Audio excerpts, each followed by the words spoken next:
Furihim annallaha ta'ala yataghashahum bi rahmatirah wa yadi barakati musliman wa rimulumihim wa nafa'atim fid din wa dunya wal akhirah wa yakhtimu lana bil husna wa huwa radin anna fi khairin wal fil afiyah wa ila hadratin nabi Muhammad sallallahu alaihi wasallam al-fatihah. A'udzu billahi minasyaitonir rajim. Bismillahirrahmanirrahim. Alhamdulillahirabbil alamin arrahmanir rahim maliki yaumiddin. Iyyaka na'budu wa iyyaka nasta'in ihdinas siratal mustaqim siratal ladzina an'amta 'alaihim ghairil maghdubi 'alaihim waladdallin. Amin. Assalamualaikum warahmatullahi wabarakatuh. Bismillahirrahmanirrahim. Alhamdulillahirabbil alamin wa bihi nasta'in ala umuri dunya waddin. Wassalatu wassalamu ala asyrafil anbiya'i wal mursalin sayyidina wa nabiyyina Muhammadin wa ala alihi wa sahbihi ajma'in. Qala al-musannif rahimahullah ta'ala wa nafa'ana bihi wa bi ulumi fid darini amin. Faslun. Ini adalah satu pasal. Ya betulus saumu biriddatin. Batal puasa itu dengan sebab murtad sekalipun hanya sekejap. Nah, ini sama seperti sholat ataupun tayamum. Adapun wudu maka tidak batal dengan sebab murtad. Adapun murtad ini ada yang dengan sebab ucapan, ada yang dengan sebab perbuatan, dan ada yang dengan sebab keyakinan. Jadi murtad bukan semata-mata karena pindah agama. Misalnya ucapan yang mengolok-olok Allah Ta'ala misalnya, atau mengolok-olok malaikat, atau kitab-kitab yang diturunkan Allah, atau para nabi, para rasul, ataupun misalnya mengolok-olok simbol-simbol agama yang lain. Maksudnya simbol-simbol Islam, maksudnya yang lain daripada yang Allah Ta'ala memerintahkan kepada kita untuk mengagungkannya. Nah, maka itu adalah merupakan ucapan-ucapan yang berbahaya, ucapan-ucapan yang menyebabkan seseorang keluar daripada agama Islam. Na'udzubillah min dzalik. Nah, jadi dalam bertutur kata kita harus berhati-hati. Jangan sampai kita mengucapkan sesuatu yang berbahaya, yang membahayakan iman kita, yang berpotensi merusak iman kita, mengeluarkan kita daripada agama Islam. Na'udzubillah min dzalik. Nah, atau seperti perbuatan. Seperti apa? Seperti sujud kepada berhala, atau sujud kepada matahari, kepada bulan, atau melemparkan mushaf Al-Qur'an misalnya dengan sengaja ke tempat yang kotor, tempat najis, atau tempat yang menjijikkan, nah, dan lain-lain.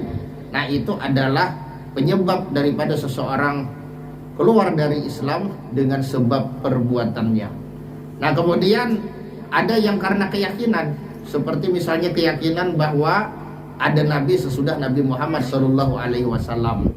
Nah, seperti keyakinan orang-orang Ahmadiyah yang meyakini adanya nabi sesudah Nabi Muhammad, yaitu pendiri gerakan Ahmadiyah Mirza Ghulam Ahmad.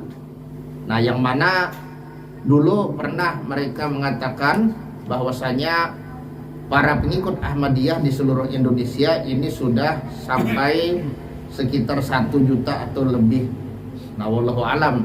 Nah, yang pasti keyakinan tersebut adalah keyakinan yang mengeluarkan orang yang meyakininya keluar daripada agama Islam, karena sudah final bahwasanya tidak ada nabi sesudah Nabi Muhammad SAW.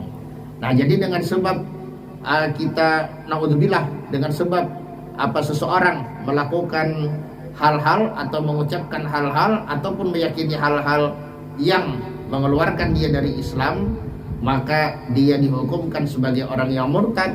Kalau dia berpuasa pada waktu itu, puasanya menjadi batal, sekalipun murtadnya hanya sebentar. Habis murtad misalnya setengah jam kemudian dia tobat, kemudian dia dia menuturkan 2 kalimat syahadat, dan dia berlepas diri daripada apa-apa yang menyebabkan dia murtad itu, nah, maka tetap batal puasanya. Jadi sekalipun hanya sebentar. Nah, jadi ini pembatal puasa yang berkenaan dengan akidah. Nah kemudian wahaidin wa nifasin, dan haid serta nifas, au wiladatin atau beranak. Nah itu juga membatalkan puasa. Nah ini yang sifatnya keluar. Jadi untuk perempuan yang keluar darah haid, misalnya di siang hari sedangkan dia berpuasa, atau keluar darah nifas di siang hari sedangkan dia berpuasa, atau dia melahirkan di siang hari, nah sedangkan dia sedang berpuasa, maka puasanya itu batal. Jadi puasanya itu batal dan wajib diqadha. Nah berbeda dengan sholat. Kalau sholat tidak wajib diqadha. Ada yang mengatakan makruh kalau nekat mengqadhanya, bahkan ada yang mengatakan haram kalau nekat mengqadhanya. Yaitu bagi perempuan yang datang haid, maka tidak ada kewajiban untuk mengqadha sholatnya. Nah kecuali itu tadi, ada ibarat gitu dalam istilah fikih yang disebut dengan turul mani. Artinya kedatangan sesuatu yang mencegah keabsahan sholat. Contohnya apa? Contohnya misalnya adzan zuhur, 5 menit kemudian setelah adzan zuhur, setelah sampai waktu zuhur 5 menit kemudian keluar darah haid. Nah maka otomatis zuhur itu wajib diqadha. Karena pada waktu zuhur itu dia punya kesempatan untuk mengerjakan sholat zuhur, yaitu kira-kira 5 menitan misalnya. Nah kecuali kalau waktunya sangat singkat, misalnya hanya 1 menit sesudah datang zuhur lalu keluar darah haid. Nah 1 menit tidak mencukupi untuk sholat 4 rakaat yang pas-pasan, maka itu tidak wajib mengqadha. Nah tapi kalau misalnya mencukupi, maka wajib diqadha itu sholat zuhur. Nah begitu juga habis selesai daripada haid atau habis selesai daripada nifas misalnya. Anggaplah misalnya beberapa detik saja sebelum maghrib sudah selesai itu haidnya, sudah putus itu darah haid atau darah nifasnya. Beberapa detik misalnya sekitar ya yang mencukupi takbiratul ihram lah. Yang mencukupi takbiratul ihram itu hanya beberapa detik, atau ya mungkin sekitar setengah menitan atau lebih sedikit, atau ya pokoknya yang mencukupi takbiratul ihram. Nah itu kalau misalnya seseorang perempuan dia keluar darah haid atau keluar darah nifas, beberapa hari kemudian putus darah haidnya atau putus darah nifasnya di penghujung waktu asar, yang sekira-kira penghujung waktu asar itu mencukupi untuk dia mengangkat takbiratul ihram, maka wajib zuhur dan asarnya itu diqadha. Atau di penghujung waktu isya, maka di penghujung waktu isya berarti menjelang subuh, maka wajib maghrib dan isyanya itu diqadha. Intinya seperti itu. Nah jadi ini zawalul mani namanya. Jadi ada turul mani, ada zawalul mani. Turul mani artinya datang sesuatu yang mencegah keabsahan sholat, yaitu diantaranya haid dan nifas. Adapun zawalul mani ialah hilangnya sesuatu yang menghalangi keabsahan sholat, ya seperti haid dan nifas. Nah jadi kalau di penghujung waktu itu wajib mengqadha. Kalau penghujung waktu zuhur itu zuhurnya aja. Kalau penghujung waktu asar dan zuhur yang sebelumnya. Nah kalau penghujung waktu maghrib itu maghribnya aja. Tapi kalau penghujung waktu isya, maka itu isya dan juga sekaligus maghrib yang sebelumnya. Nah ini aturan mainnya dalam mazhab kita, mazhab Imam Syafi'i. Nah adapun untuk haid dan nifas ini misalnya 1 bulan pol dia nifas pas bulan Ramadan, maka 1 bulan itu dia wajib untuk mengqadha. Nah adapun haid ini maksimalnya hanya 15 hari. Nah jadi kalau misalnya pol 15 hari dia tidak dia keluar darah haid pada bulan Ramadan, maka yang 15 hari itu wajib untuk diqadha. Nah ini jadi ada beda antara sholat dengan puasa. Kalau puasa wajib diqadha, kalau sholat itu tidak wajib, kecuali yang tadi yang awal-awalnya, awal-awal waktu dia sebenarnya ada kesempatan sholat ternyata tidak sholat, lalu datang haid atau datang nifas, dan akhir-akhirnya penghujungnya, nah maka itu wajib diqadha. Adapun yang selain itu, sholat-sholatnya yang ketika dia dalam masa haid dan nifas tidak wajib sama sekali untuk diqadha. Nah, kemudian yang berkaitan dengan akal di sini wajununin dan gila. Walau lahdatan, sekalipun sekejap. Naudzubillah. Nah jadi kalau misalnya ini sedikit teliung masalah beranak. Kalau misalnya ada perempuan yang melahirkan tapi tidak nifas, karena ada sebagian perempuan yang disebutkan dalam kitab-kitab itu bangsa Kurdi yang mereka itu melahirkan tapi tidak ada nifas. Nah bangsa Kurdi, nah maka itu tetap batal dengan sebab melahirkan sekalipun tidak keluar darah nifas. Nah adapun Sayyidah Fatimah itu beliau seumur hidup tidak pernah haid dan beliau nifas itu hanya sebentar. Begitu melahirkan putra-putri beliau keluar darah sebentar seperti orang meludah, nah langsung bersih nifasnya Sayyidah Fatimah putri baginda Rasulullah. Langsung beliau mandi, kemudian langsung beliau sholat karena sudah selesai nifasnya. Karena nifas itu minimalnya hanya sekejap mata. Adapun haid itu minimalnya adalah 24 jam. Nah jadi ada beda antara masa minimal haid dengan masa minimal nifas. Kalau masa minimal haid artinya paling sedikit haid itu berapa? 24 jam. Adapun nifas masa minimalnya paling sedikit itu sebentar saja. Nah sebentar misalnya seperti orang yang meludah keluar darah, nah hanya sekejap seperti Sayyidah Fatimah. Nah kalau sudah kedada lagi keluar darah imba itu, maka selesailah nifasnya. Nah jadi ini diantara keistimewaan daripada Sayyidah Fatimah. Beliau tidak pernah haid seumur hidup dan beliau hanya pernah nifas sekejap mata. Nah sehingga beliau tidak pernah ketinggalan sholat. Nah mulai dari masa mumayiznya sampai masa wafatnya.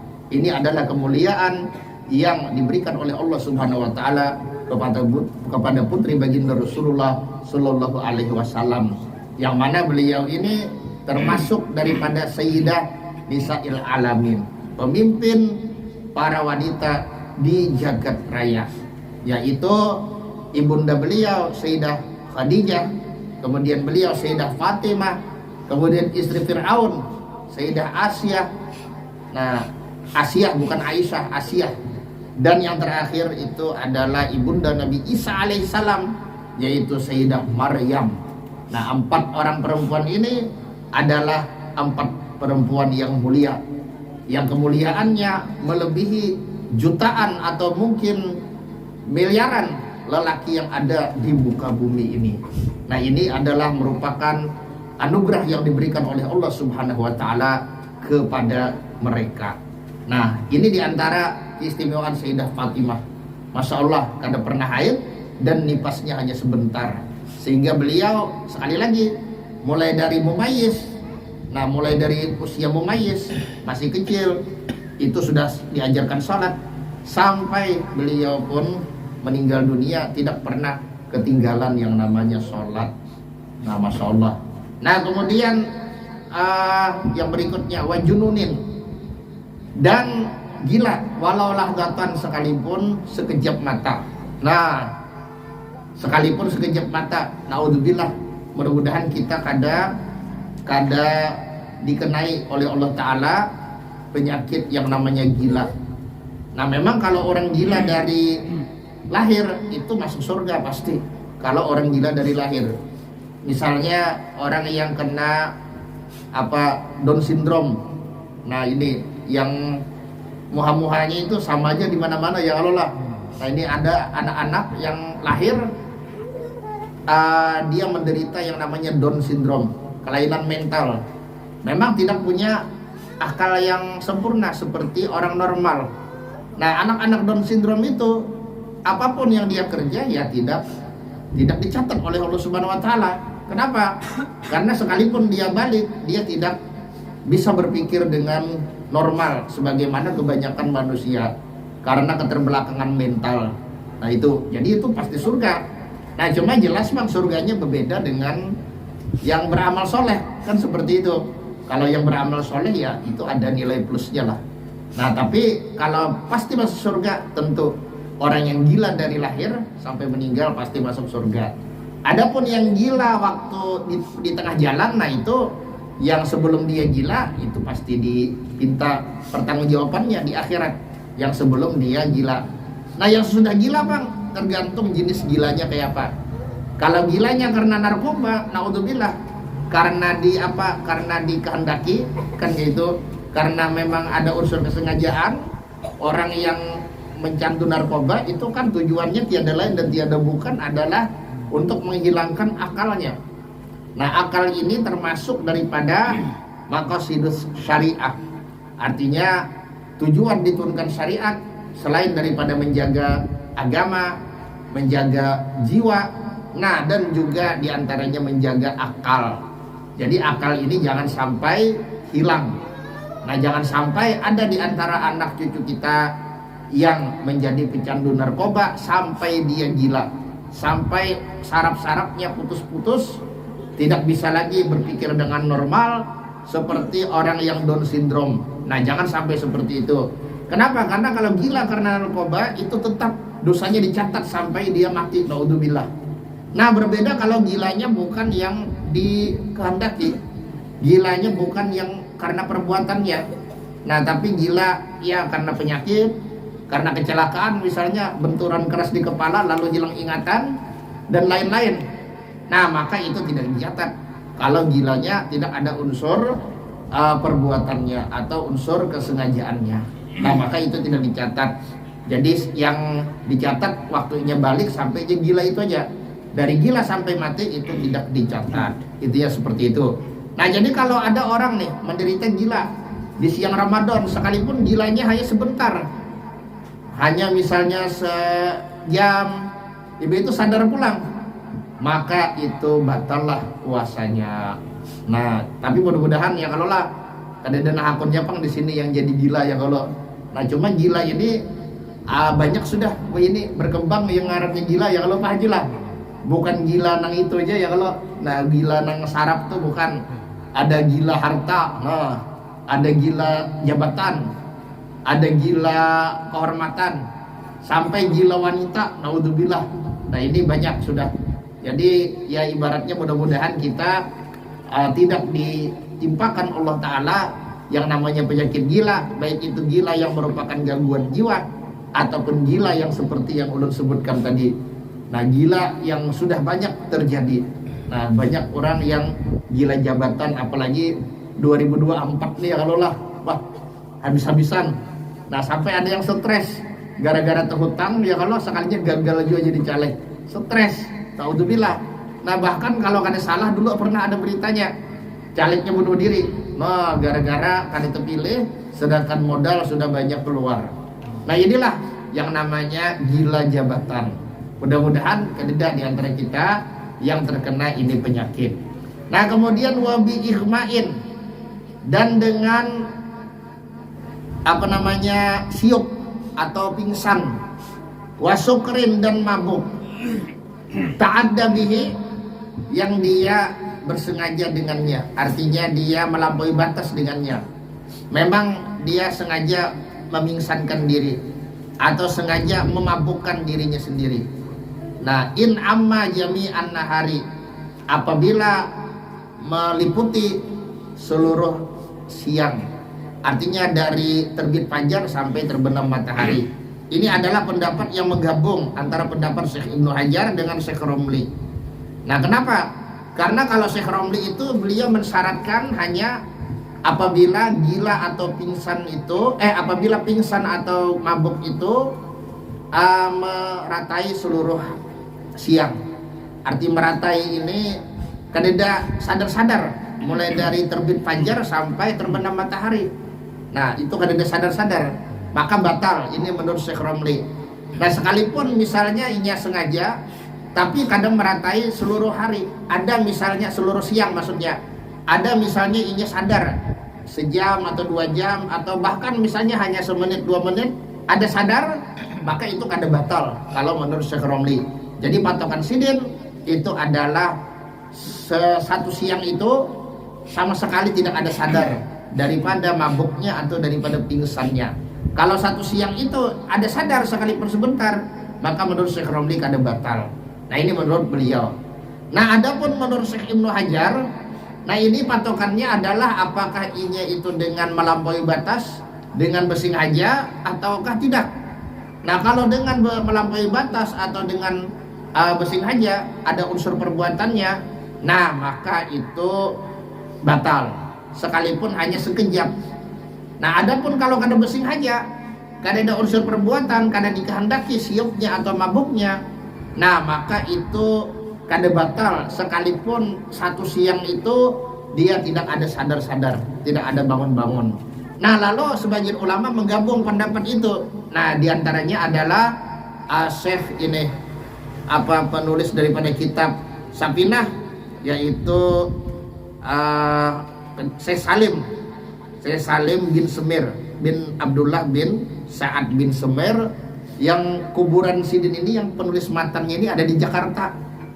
Nah jadi Sidin hijrah dari Hadramaut ke Jakarta. Waktu itu yang berkuasa masih keluarga Al-Kathiri di Hadramaut itu. Nah karena di Hadramaut dalam, karena Hadramaut ini terbagi dua, ada Hadramaut pesisir, ada Hadramaut dalam. Kalau Hadramaut pesisir yang berkuasa itu adalah keluarga Al-Qaiti. Adapun Hadramaut dalam daratan itu adalah Al-Kathiri. Nah jadi di masa kekuasaan Al-Kathiri itu mungkin beliau sedikit kecewa dengan Sultan, ini menurut ceritanya.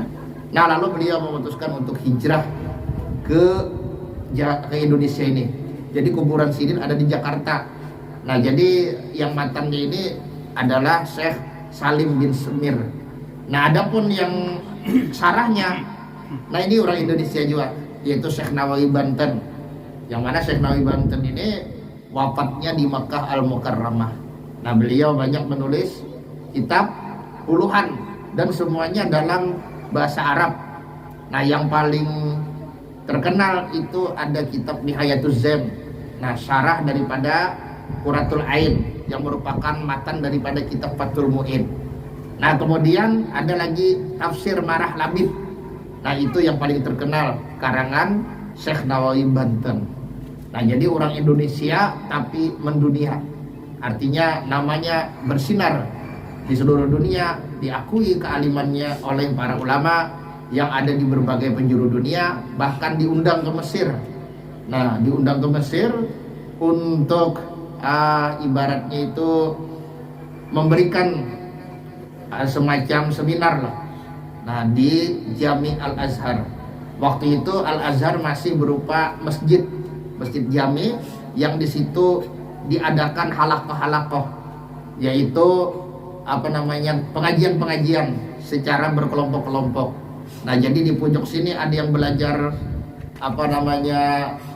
belajar tafsir misalnya, di pojok ini ada yang belajar fikih dan seterusnya. Nah itu namanya halakoh. Nah jadi pengajian-pengajian yang diadakan di masjid secara berkelompok-kelompok. Nah itu, nah kemudian berkembang menjadi Jamiatul Azhar. Nah yaitu Universitas Al-Azhar sesudah itu. Jadi cikal bakalnya itu adalah Masjid Jami Al-Azhar. Nah jadi yang berikutnya, nah insya Allah kita sambung. Yang kalau ada pertanyaan lah, nah insya Allah akan kita sambung. Kalau ada pertanyaan silahkan dulu. Nah, adakah kira-kira yang Anda kita gunakan? Nah ini sebenarnya ada lagi. Ini ada pembahasan tentang yang membatalkan puasa yang lebih banyak terjadi, tapi insya Allah akan dibahas pada pertemuan yang akan datang. Nah jadi di dalam kitab ini hanya sampai bab puasa. Nah bab hajinya tidak. Nah karena ini kan hanya untuk mubtadiin. Arti mubtadiin ini ya para pemula. Nah intinya seperti itu. Adakah kira-kira yang kita gunakan dulu? Aman kereda nyaman disambung sedikit. Nah karena waktu kita ini masih panjang. Zuhur, asar, maghrib, isya, subuh, belandung ya kalau PRT lah. Belandung. Nah, ada gampangan. Oke, silakan. Assalamualaikum warahmatullahi wabarakatuh. Waalaikumsalam warahmatullahi wabarakatuh. Bertakun masalah warisan. Ada seorang pemuda sebelum beristri, ia membangun sebuah rumah. Nah, setelah isi rumah, lalu dia kawin. Nah setelah perjalanan hidupnya bersama, karena bisi anak, umurnya kalau bisa keturunan, terus perjalanan hidupnya dia meninggal dunia yang laki. yang bisi rumah tadi. Nah jadi masalahnya bertakun ini artinya itu siapa yang mewarisi rumah peninggalannya itu sebelum kawin tuh. Nah itu aja. Terima kasih. Assalamualaikum warahmatullahi wabarakatuh. Waalaikumsalam warahmatullahi wabarakatuh. Nah ini sebelum menjawab pertanyaan tadi, mungkin sedikit ada ketinggalan gambaran yang besing haja lawan yang ada besing haja ya. Kalau lah siup lawan mabuk. Nah siup yang ada besing haja ini ya misalnya kayak kecelakaan ya Allah lah. Nah itu siup yang ada besing haja. Nah kalau mabuk yang ada besing haja misalnya salah minum, mungkin ada apa ngarannya ini minuman beralkohol yang anyar ya kalau tapi kan ada berbau. Nah dikira ini Coca-Cola biasa pas minum misalnya. Nah itu yang ada besing haja. Nah ini yang tadi. Kemudian yang besing haja Bang, ya yang besing haja siupnya ini pingsannya ini kayak misalnya dia seorang dokter lalu menyuntik dirinya sendiri dengan obat bius misalnya. Nah itu pingsan yang besing haja. Atau mabuk tadi tahu aja bahwa ini malaga, ini minum. Nah maka itu yang besing haja. Nah kemudian yang masalah yang Pak Haji tadi, masalah warisan ini ya artinya yang namanya harta warisan itu adalah harta hak milik si orang yang meninggal dunia. Nah ini kan jadi hak milik orang yang meninggal dunia. Nah jadi itu kalau di dalam kompilasi hukum Islam itu ada yang namanya harta bawaan, ada yang namanya harta bersama dan sebagainya. Nah kalau harta itu memang dimiliki oleh si suami dari awal sebelum menikah, maka itu adalah harta bawaan. Artinya bukan harta bersama. Nah sehingga pada rumah itu tidak ada goda gini, karena memang dia membangunnya sebelum nikah. Hak dia sepenuhnya itu rumah. Nah lalu kalau dia mati itu rumah itu kayak apa bagiannya? Nah ini kan yang hidup kuitannya masih hidup ke Pak Haji, kuitan dari yang mayit tadi. Lakian meninggal jadi masih hidup. Masih hidup. Kuitan lakian ke kuitan binian? Binian lakian hidup masih. Oh, lakian binian hidup. Nah ini di sanaknya Bang, di sanaknya berapa ikong? Sanaknya ada lakian, ada binian. Oh, gini. Bini si ikong lah. Bini singkong. Nah, oke. Nah jadi anak itu yang pertama dulu kan kuitan ini kada bau halang. Jadi kalau misalnya seseorang meninggal dunia, nah maka abah lawan mama itu pasti waris. Karena abah lawan mama ini ibaratnya itu adalah asal muasal dari dari keberadaan kita. Nah karena ibaratnya kan ada lagi bisi waris yang lain yaitu di sanak. Ya kalau anak kan beda di sanak. Nah maka secara ringkas saja. Nah supaya nyaman ya Allah lah. Jadi si abah itu dapat 1/6, si mama itu juga dapat 1/6. Nah kemudian ada pun si bini karena kadeda anak maka dapat 1/4. Nah si bini nih karena kadeda anak maka dapat 1/4. Nah kemudian sisanya itu adalah asobah. Arti asobah itu untuk saudara-saudaranya. Jadi sisanya itu dibagi berapa itu lakian berapa, binian berapa. Kalau misalnya lakiannya orang berdua, biniannya orang berdua, maka sisanya itu berarti 4 tambah 2 sama dengan 6. Karena laki-laki dihitung 2. Nah laki-laki dihitung 2. Nah jadi sisanya itu kalau misalnya laki-lakinya 2, bininya 2, ya kalau istilahnya deh, maka itu harta sisanya dibagi 6. Laki-laki 2 bagian, 1 untuk bibinian. Nah paham ya Pak Haji lah. Jadi warisnya yaitu tadi abah ibunya, abah mamanya, kemudian istrinya, kemudian saudara-saudaranya. Nah itu yang menjadi warisnya. Nah, tapi 4 bini itu lah. Bini 1/4 karena kan ada anak.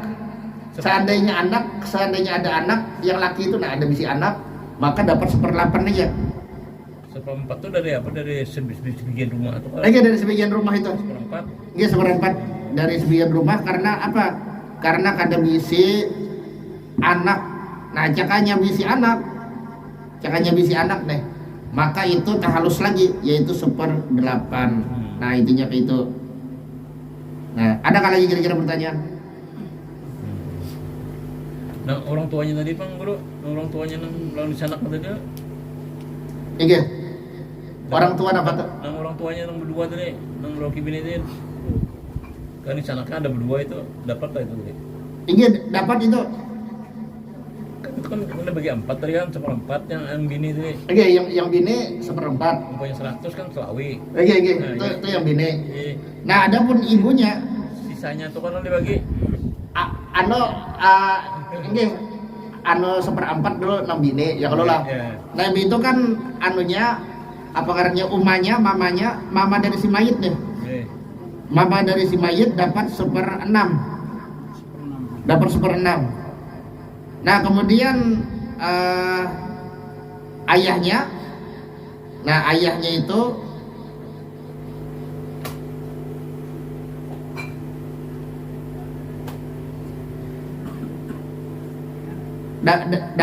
dapat sisanya anu apa ngarannya nih? Adanya dulu.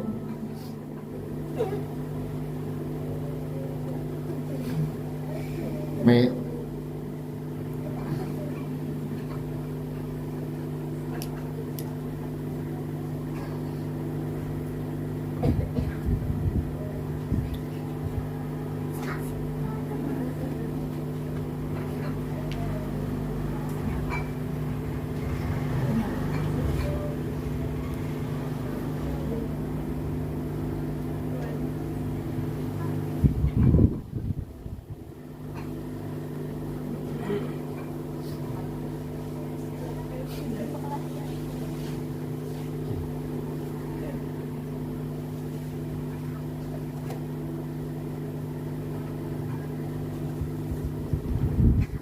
jadi si astagfirullahaladzim anu lah apa salah sambat tadi udah. Nah, jadi di sana kada dapat. Nah, itu salah sambat. Di sana kada dapat karena ada ayah. Jadi ayahnya itu sisanya. Nah, itu tuh. Nah, jadi Bapak Ibu hadirin dan hadirat rahimakumullah. Nah, itu tadi kan karena kada ada anak ya kalau lah. Nah, tapi ada abah. Nah, kan gitu. Nah, jadi si mama itu apa namanya dapat 1/6 si mama kan gitu. Nah, si mama itu si apa namanya si abah si bini itu dapat 1/4. Nah, sisanya si abah. Nah, sisanya si abah, intinya kayak itu. Nanti setengah lah dapat. Pon Berarti apanya dapat setengah lah. Kalau bininya tadi dapat Oke. seperempat, mamanya dapat seperempat. 1/6 Oh, seperempat. 1/6 karena ada di sana kan gitu. Nah ada 1/6 Sanaknya ada dapat. di sana kada dapat karena ada abah. Abah itu yang menghalangi di sana. Nah, jadi abah itu yang menghalangi dan sanak kan gitu. Nah, ini intinya kayak itu tuh. Nah, abah itu yang menghalangi dan sanak. Nah, memang ini pernah ada kasus yang kayak itu. Jadi si lelakian ini kada bisi kada bisi anak. Nah, cuma ada bisi di sanak, ada bisi abah, ada bisi mama. Nah, maka karena ada abah, otomatis si di sanak ini terhalang. Nah, intinya kayak itu. Adapun apa si bini itu dapat 1/4 karena kededa anak. Nah, kemudian si istri apa si ibu udah dapat 1/6 karena ada apa ngarannya nih berbilang di sanaknya itu. Kemudian adapun si abah itu sisanya. Nah, intinya kayak itu tuh. Abah itu adalah sisanya. Nah, paham ya Allah, Pak Haji lah. Jadi kesimpulannya gini lah, dapat 1/4 tadi lah umpamanya Nang bini 1/4. Iya. Sisanya tuh artinya nang abahnya dua bini itu salah aja lagi lah. Kita kan maksudnya si kadang abahnya toh. si umanya dapat 1/6 kan gitu nah. Si abahnya anunya sisanya beratan. Ini bergabung juga kan. Sisanya beratan jadi mamanya dapat 1/6, si abah itu sisanya. Nah, kayak gitu nah. Satuannya tuh. Nggih. Nah, sisanya. Mama almarhum betul lah. Kamening masih hidup kan? Keadaan yang meninggal tadi nang Iya. punya almarhum. Ya kan si mayit tadi Sana. bisi abah, bisi mama. Iya, Waktu meninggal masih hidup kedua-duanya. masih hidup. Nah, berarti ya kayak tadi. Jadi di sanak itu terhalang. Jadi si bini dapat 1/4. Nah, kayak itu nah. Kadang maksudnya mengesahkan kan nang abahnya abah almarhum tadi. Kalau maksudnya Iya, abah si almarhum, mama almarhum. iya. Nah, mama almarhum, abah almarhum. Nah, intinya kayak itu. Nah,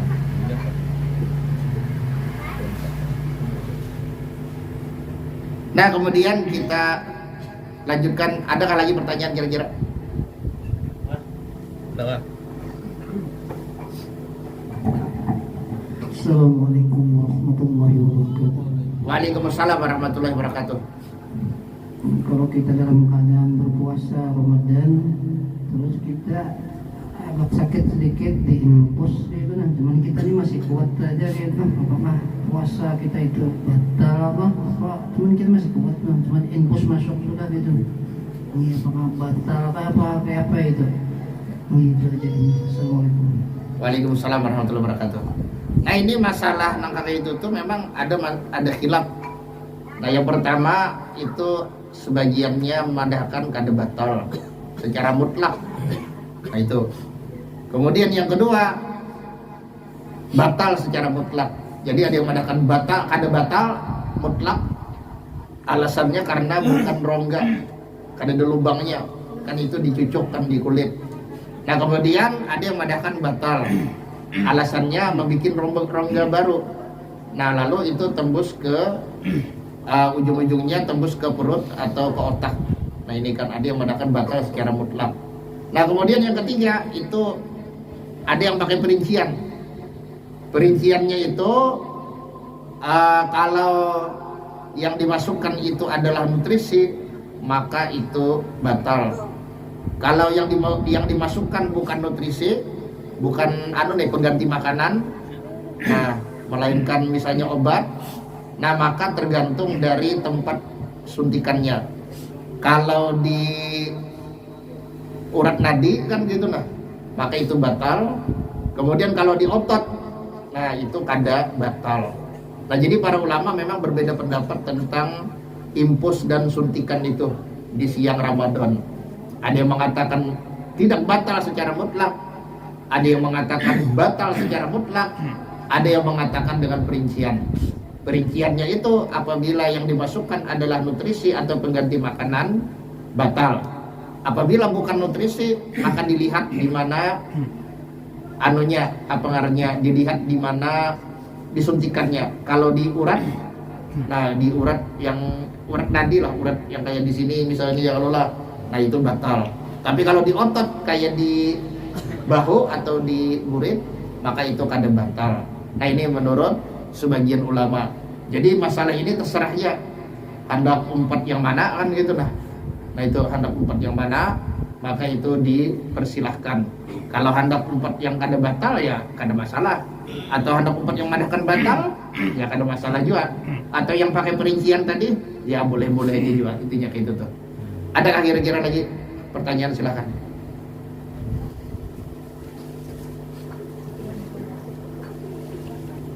Adakah lagi kira-kira pertanyaan? Binian lah. Silakan. Kalau binian Binian lah.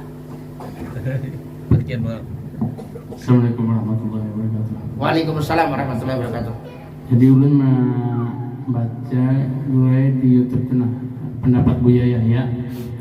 Jadi apabila duit waris itu warisan istilahnya, bilanya modal digunakan untuk tahlilan dulu jisidin, itu kada boleh, kecuali dibagi dulu.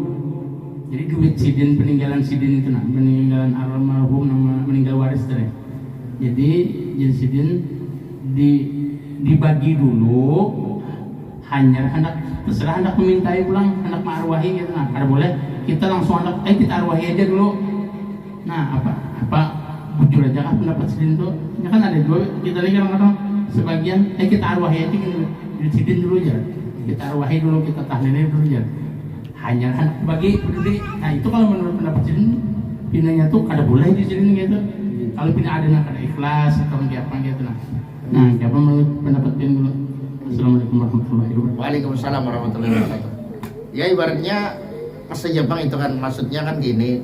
Artinya apabila ahli warisnya hendak mengadakan tahlilan, ya ibaratnya kan ada 5 perkara kan itu yang berkaitan dengan orang mati ini, peninggalan orang mati. Nah, yang pertama itu adalah hak-hak orang lain yang langsung terikat Nah, artinya hak-hak yang sifatnya itu benda yang langsung terikat dengan hak orang lain. Misalnya kayak yang meninggal ini maling, ya kalau lah menyontek HP dan ahli warisnya tahu ini HP si fulan, maka wajib dibelikan. Nah, karena bukan hak dia. Atau misalnya dia ini terkena semacam diat. Nah, kalau dalam hukum Islam ada yang namanya diat. Nah, diat ini membunuh dengan sengaja tapi dimaafkan oleh keluarga misalnya. Nah, ini terpanjangi Pak sedikit lah. Nah, supaya jelas tuh dulu. Nah, maka kalau keluarga memaafkan kemudian hanya minta diat, nah, maka tuh wajib dibayarkan diatnya, kan seperti itu. Dan seterusnya lah. Nah, itu hak yang ain atau benda yang langsung berkaitan dengan hak orang lain. Kemudian yang kedua adalah biaya penyelenggaraan jenazah. Nah, itu. Jadi sudah tuntung hak-hak itu. Nah, maka pindah ke yang nomor 2, yaitu masalah pembiayaan pengurusan jenazah, penyelenggaraan jenazah, seperti misalnya nukar kafannya, menyewa penabukan kuburnya dan seterusnya itu. Nah, kemudian kalau sudah beres, hanya yang ketiga itu adalah melunasi hutang yang belum jatuh tempo. Jadi kalau ada hutang yang belum jatuh tempo, maka dari peninggalannya itu dilunasi supaya tidak sangkut paut lagi. Kemudian yang keempat, kalau misalnya si mayit ini ada berwasiat lawan orang lain, nah sepertiga maksimal. Nah, kalau lebih dari sepertiga bisa, asalkan setuju ahli waris sesudah mati itu. Nah, itu kalau ada misalnya berwasiat, maka wasiatnya itu ditunaikan kepada orang yang berhak menerima wasiat itu. Yang ibaratnya si mayit ini kan ada pender. Nah, karena bila aku mati sepertiga hartaku gasan si misalnya. Nah, maka tunaikan. Nah, kemudian yang 5 itu adalah warisan. Kalau sudah selesai seberatan yang 4 tuh baru berpindah ke warisan. Nah, adapun yang duit tahlilan dan sebagainya kada masuk ke situ. Nah, artinya yang diutamakan itu memang membagi warisan, intinya daripada duit atau dana untuk tahlilan.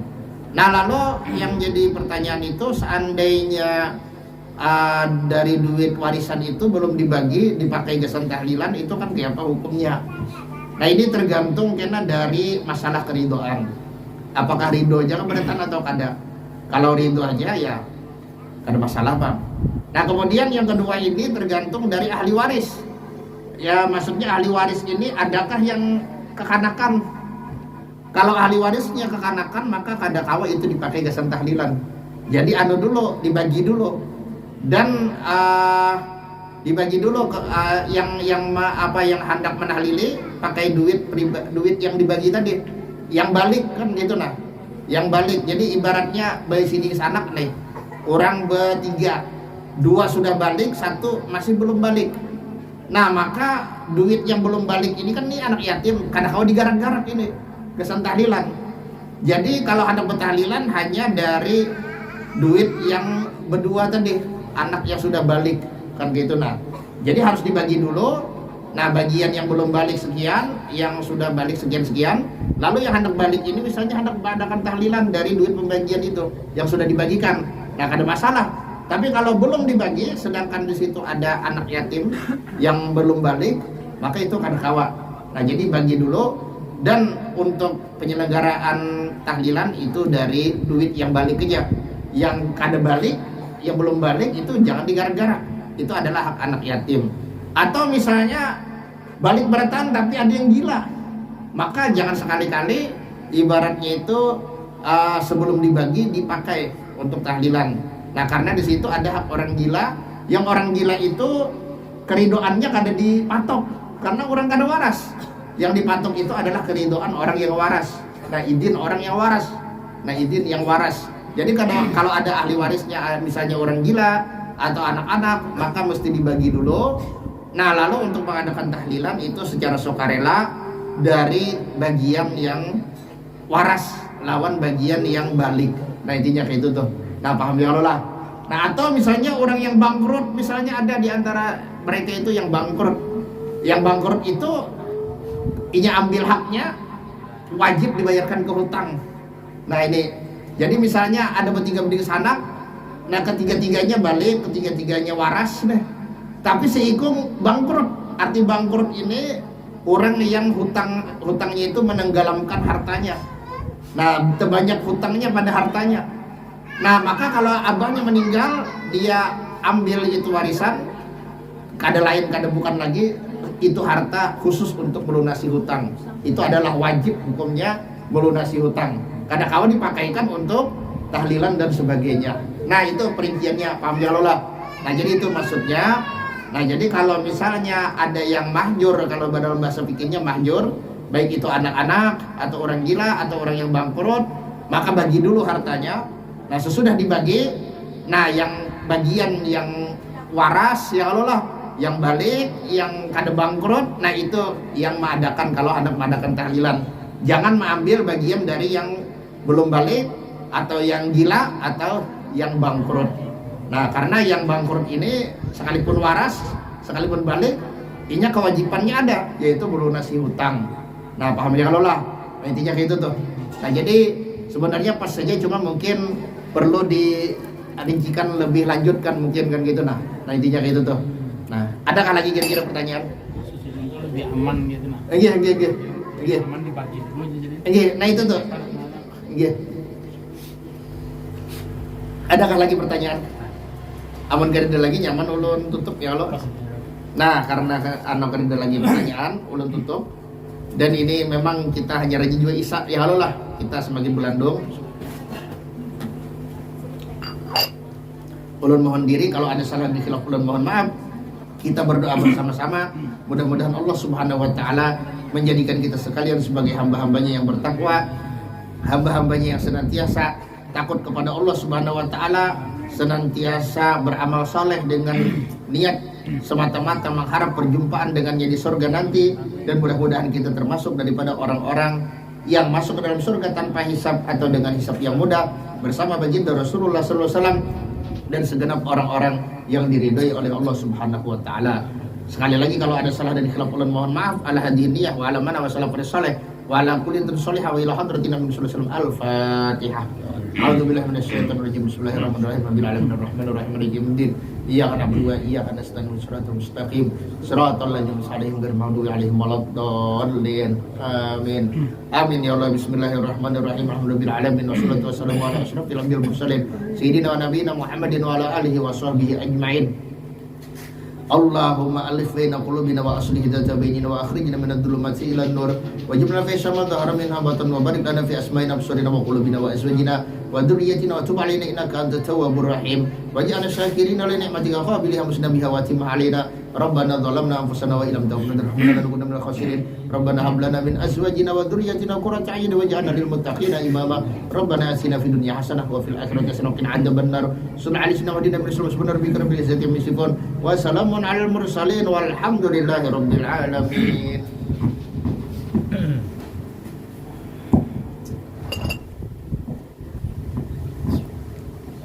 Allahu akbar, Allahu akbar. Allah